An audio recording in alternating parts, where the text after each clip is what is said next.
Assalamualaikum. Selepas jatuh daripada tingkat 8 tu, bukan jatuh, kena lambung, kena tolak daripada tingkat 8 tu.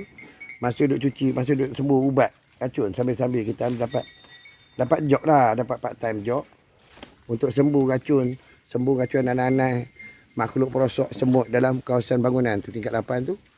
Tak tahu macam mana dawih dengan api ni. Aku ni kena buang daripada tingkat tu, jatuh terpokok. Pada ketinggian 4 tingkat. Lepas tu jatuh slow. Tergantung dekat situ dekat 20-30 saat juga. Tergantung, lepas tu jatuh. Dapat berpaut, jatuh lagi, dapat paut, jatuh lagi. Dan jatuh atas. Daripada ketinggian tingkat 2 jatuh atas kursi batu. Pecah kursi batu. Sakit tulang belakang aku ni sampai sekarang. Yang aneh ni siapa dia? Hari ni, yang saya tahu hari ni adalah 2 bulan 2 2026. Bersamaan dengan 14 Syakban 47 Hijrah.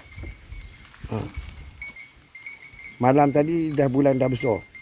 Tahu? Bila tengok anak bulan nanti confirm nampak anak bulan lah.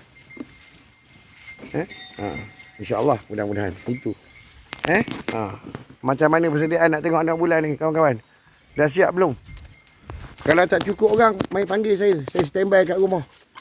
Saya tunggu arahan daripada tuan. Saya ahli jabatan tetap untuk nak tengok anak bulan lagi Pahang tu gitu. Kan? Saya tunggu kat rumah. Apa-apa mesej.